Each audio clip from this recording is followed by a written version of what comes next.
Goeiedag julle. Ons gaan vandag saam bid oor die laste wat ons baie keer so alleen dra en hoe die Here 'n spesiale plan het vir ons laste. Kom ek lees vir jou Galasiërs 6 vers 2.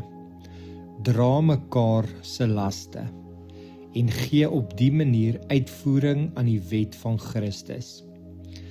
Nou, ek wil hê jy moet vir 'n oomblik dink aan 'n enkele rekkie. As jy hom laat val, dan bly net lê. Geen beweging, geen terugkomkans nie.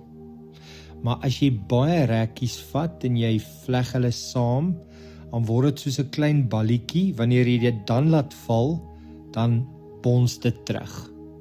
Nou so werk God se ontwerp ook vir my en jou. Alleen raak ons maklik moeg, ons val, ons bly lê, maar saam dra ons mekaar. En daar kom weer opstaan, daar kom weer lewe, daar's momentum. Prediker 4 sê dit ook mooi, hy sê 2 is beter as 1, want as hulle val, kan die een die ander ophelp, 'n 3-dubbele tou word nie gou gebreek nie. Dis God se hart vir ons is gemeenskap. Nie net oorleef nie, maar om versterk te word deur ander mense. En hier is die genade. God plaas jou nie net in 'n gemeenskap nie, hy is self die een wat die bande tussen my en jou weef. Sy gees maak ons sag genoeg om te gee en nederig genoeg om te ontvang. Jy hoef nie 'n los rekkie te bly nie. Hy nooi jou in iets verweef, iets wat saamgevoeg is, iets lewendig. Ek wil jou begelei in 'n gebed. Sien jouself vir 'n oomblik nie as alleen nie, maar deel van 'n verweefde gemeenskap. Maak jou hande hiervoor oop en dan fluister jy saggies. Here, ek hoef nie alleen te wees nie. Here, kom plaas my tussen mense. Maak my bereid om te gee en om te ontvang.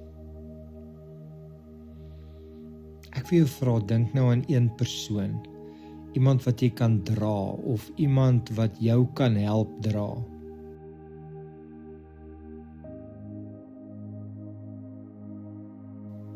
Kom ons bid nou vir mense wat op hierdie stadium baie laste het om te dra, maar nie presies weet hoe om dit te hanteer nie. Here, ons bring ons gemeenskappe na U toe, elke verhouding, elke gebroke verbintenis, elke eensame hart. Kom herstel wat afgesny voel. Bring mense by mekaar wat mekaar kan dra. En vir die wat geval het, stuur iemand om hulle sag op te tel. Laat niemand alleen bly lê nie. Vader, dankie dat ons weet dat U ons wil saamvoeg. Dat ons nie los en alleen hoef te wees nie. Dankie dat U deur mense werk om ons op te tel, te dra en weer te laat opstaan. Ons vertrou U met ons verhoudings en ons rus in die wete dat U vir ons sorg.